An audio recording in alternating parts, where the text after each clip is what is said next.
পুনর্বাসন সহ একাধিক দাবিতে 72 ঘন্টার অবরোধ ডেকেছে আত্মসমর্পণকারী এনএলএফটি এবং এটিটিই।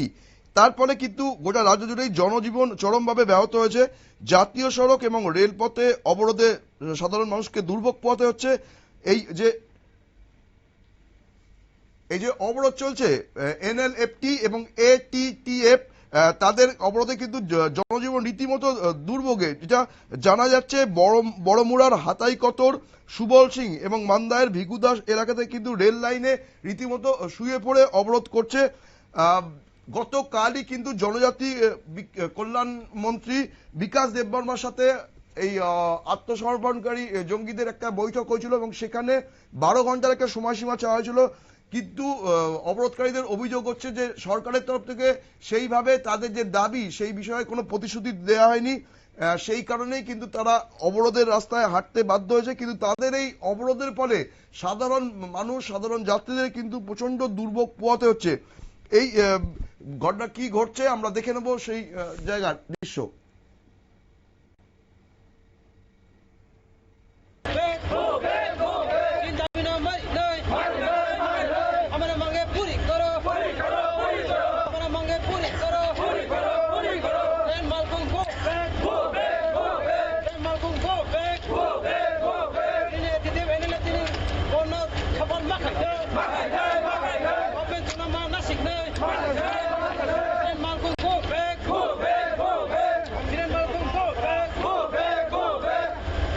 আমরা দেখলাম কিভাবে রেল লাইন অবরোধ করে অবরোধকারীরা বিক্ষোভ দেখাচ্ছেন। এর ফলে কিন্তু ট্রেন চলাচল পুরোপুরি ব্যাহত হয়েছে এবং যাত্রী দুর্ভোগ চরমে হয়েছে। ঘটনাস্থলে কিন্তু প্রচুর পুলিশ বাহিনী, পশ্চিম জেলার পুলিশ সুপার নমিত পাঠক সহ প্রশাসনিক আধিকারিকরা উপস্থিত রয়েছেন। তারা চেষ্টা করছে এই যে শান্তিপূর্ণভাবে বিক্ষোভ, অবরোধকারীদের বুঝিয়ে যাতে কোনোভাবে বিক্ষোভ নিয়ন্ত্রণ করা যায়। কিন্তু অবরোধকারীরা কি বলছে তাদের এই বিক্ষোভের ব্যাপারে আমরা শুনে নেব তাদের মুখ থেকেই।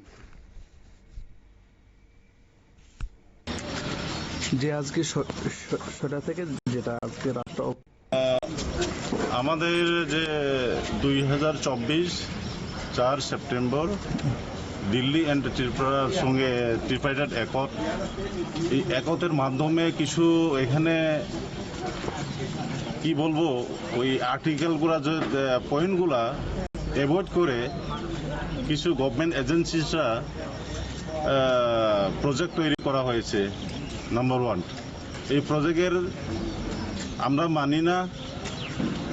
আর আমাদের যে ক্যাডারগুলা স্লোলি স্ক্রিনিং প্রসেসিং চলছে সেটা যেন দ্রুত হয়, তার জন্যই আমরা এই যে 72 ঘন্টার রাস্তা অবরোধ। আজকে 12 তারিখ, এই জায়গাটা হচ্ছে সুবল সিং। আমরা 72 ঘন্টা এই রোড অবরোধের ডাক দেওয়া হয়েছে। এখানে আমাদের এখানে সার দেওয়া হবে, অ্যাম্বুলেন্স, ডেড বডির গাড়ি, এক্সাম এবং যারা হেলথ ডিপার্টমেন্টে চাকরি করেন বা ফোর্স বা পুলিশ ওনাদেরকে আমরা অ্যালাউ করা হবে। তাদের জন্য কোনো বাধা থাকবে না এবং আমরা চাই শান্তি সম্প্রীতি। আমরা চাই পিসফুলি ত্রিপুরা রাজ্যে কিভাবে উন্নয়নকে এগিয়ে নেওয়া যায়, তার জন্যই আমরা এই শান্তিভাবে পিসফুলভাবে আমরা আজকে এই রাস্তা অবরোধ করেছি। এখানে সবাইকে আমি অনুরোধ করব, ত্রিপুরাবাসীদেরকে অনুরোধ করব, এই রাস্তা অবরোধে কেউ এখানে রাজনৈতিকের চক্করে এসে যেন কোনো ভায়োলেন্স না করে, কোনো সমস্যা প্রবলেম স্ট্যান্ডিং না করে, সেটাই আমরা আহ্বান রাখবো। আমাদের যে রুট অবরোধ এটা পিসফুলি ভাবে আমরা করে যাব। গভর্নমেন্টের কাছে ডিমান্ড সাবমিট করা হয়েছে গতকালকের মিটিংয়ে। এটা মানলে আমরা এতটুকু আমরা তুলতে পারবো না। মূল দাবি হচ্ছে আমাদের যে অ্যাকসেপ্ট করতে হবে, আর যে 125 করা এটা গাইডলাইন চেঞ্জ করতে হবে, ডোনারটা চেঞ্জ করতে হবে। আর আমাদের দাবি হচ্ছে আর বাদ বাকি এটা তো পাবলিকের সাথে আমরা সব একই, এগুলো সব দাবিটা মানে দিলে আমরা তুলে ফেলতে চেষ্টা করি। আমরা বলছি যে এখন ট্রেন। আমরা শুনে নিলাম অবরোধকারীদের বক্তব্য। তারা শান্তিপূর্ণভাবে অবরোধ করছেন, রেল অবরোধ এবং রাস্তা অবরোধ, কিন্তু তাদের ফলে সাধারণ যাত্রীদের কিন্তু প্রচন্ড সমস্যা পোহাতে হচ্ছে। এই বিষয় নিয়ে কি বলছেন ভুক্তভোগী রেল যাত্রীরা, আমরা শুনে নেব তাদের অভিযোগ।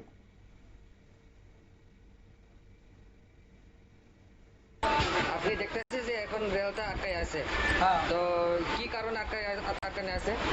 ওই তো আমার উপজাতি ভাইয়ের কিছু দাবি দেওয়া আছে নাকি শুনলাম, তো দাবি দেওয়া পূরণের লেগে সরকারের কাছ থেকে রেল আটকেছি। তো এই বিষয়টা লইয়া আপনি সরকার কাছে কি সন্দেশ দিতে চান? ভাই অবশ্যই তারা যদি দাবি দেওয়া থাকে সারা দাবি দেওয়া পূরণ হোক, এটা আমরা চাই। আর আমরা যাতে লাইন পরিষ্কার পাই, কারণ আমরা নিত্যদিনের যাত্রী। তারারও দাবি দেওয়া পূরণ হোক, আমরাও আনন্দে চলতে পারি। এই আমার নাম আমরা শুনে এলাম ভুক্তভোগী রেল যাত্রীর বক্তব্য। এই বিষয় নিয়ে কি বলছেন পশ্চিম জেলার পুলিশ সুপার নমিত পাঠক, আমরা শুনে নেব তার বক্তব্য। Morning 6 o'clock, this blockade has started. Has there been any talks between from the administration, and how is the overall situation? Different levels पे talk is going on and security deployment हमने हर जगह रखा है और अभी तक का जो सिचुएशन है it is peaceful. How many spots in your district there is blockade? In 3 places this blockade is एक 7-12 एक 10-12 पे और एक सुबह रेल में भी हाँ तो अभी everything is peaceful. अभी एक প্রশাসনের তরফ থেকে সব রকম ভাবে চেষ্টা করা হচ্ছে যে অবরোধকারীদের বুঝিয়ে যাতে এই অবরোধ তোলা যায়, কিন্তু অবরোধকারীরাও তাদের দাবিতে অনড়, তারা শান্তিপূর্ণভাবে অবস্থান করে তাদের দাবি আদায় করতে চাইছে। এখনো দুদিন কিন্তু তাদের এই অবরোধের আহ্বান রয়েছে, ফলে আগামী দুদিন কি হয় সেই দিকেই কিন্তু নজর রয়েছে গোটা রাজ্যবাসীর।